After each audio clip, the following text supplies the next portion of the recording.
Texas! Hello, Mr. Chang. Good to see you again. Oh, you gotta call me Gordon. Okay. Thank you for being with us today. Oh, well, thank you so much for this opportunity. It's just great to talk to you, so thank you. Thank you. You recently wrote an article about China is preparing for nuclear war, and it was a very fascinating article.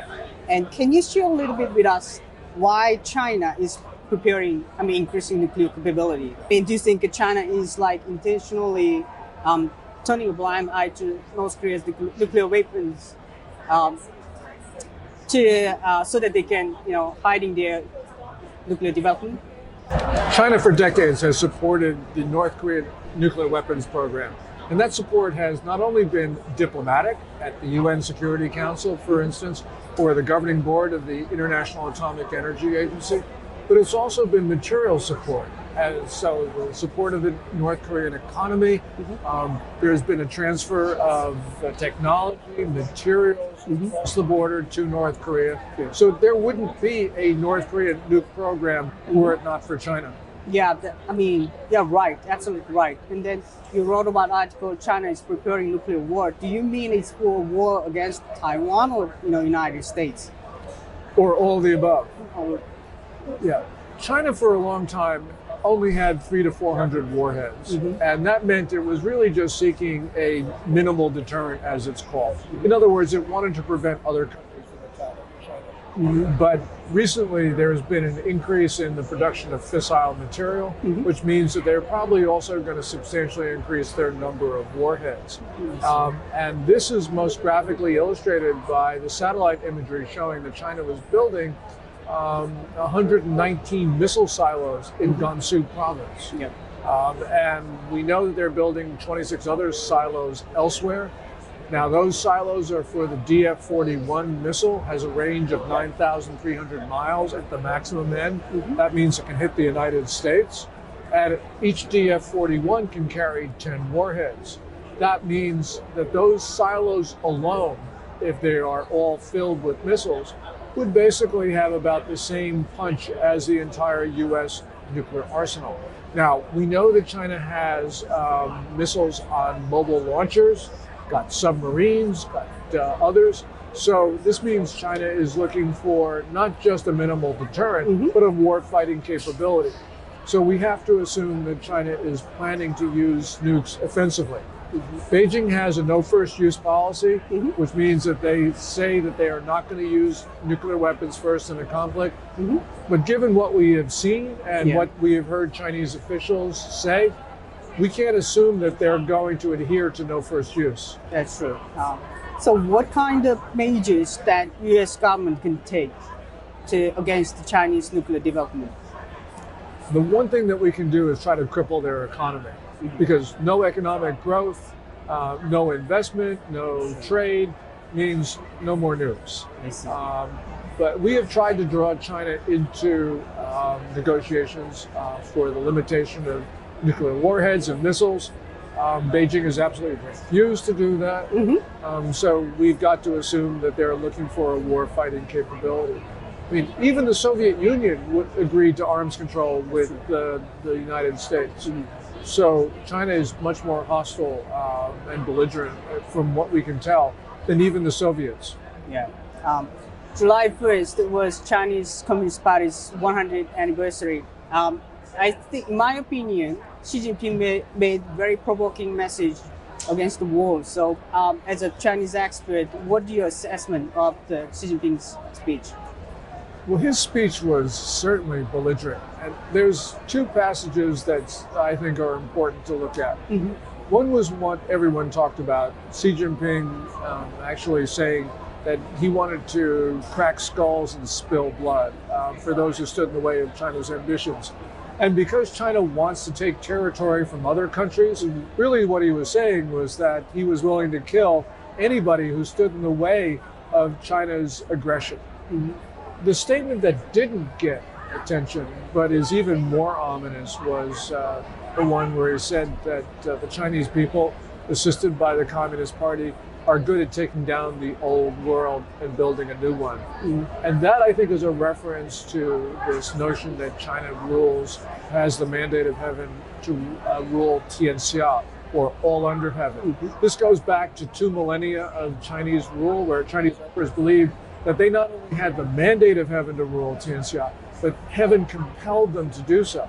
So basically what Xi Jinping was saying was that he's the world's only legitimate ruler, and that everybody else owed China obedience. And that's a very dangerous message. I see.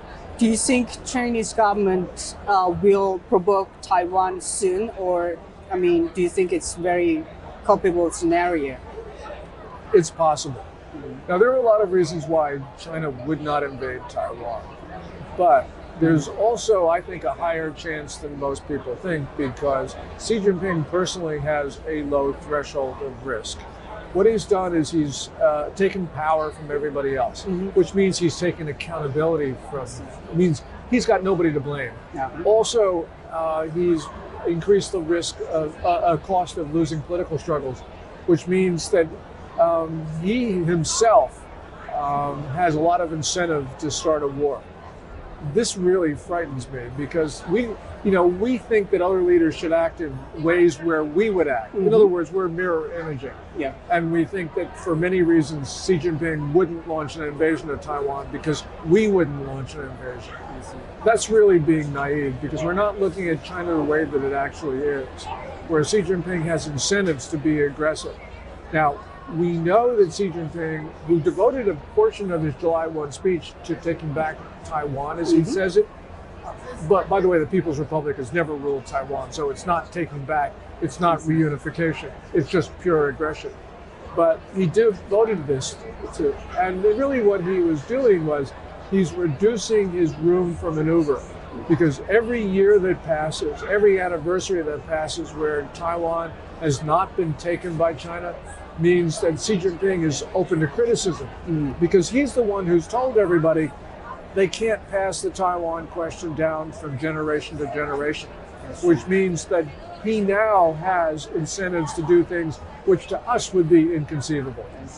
I want to talk about a little bit Chinese government censorship. So recently, my friends in China told me the Chinese government, censorship is, getting worse. So how exactly CCP is controlling and monitoring the people? Can you give us some insights? Well, the People's Republic of China has always been coercive, but now it's been more so, because Xi Jinping believes that not only must the Communist Party have absolute control over Chinese society, but that he must have absolute control over the Communist Party. And that means there's less and less room for dissenting voices. And we have seen a progressive tightening of public discourse over Xi Jinping's rule, which started in late 2012. So right now, this is a situation where there's less and less the Chinese people can say. And this really means that China's moving back to a sort of a totalitarian system.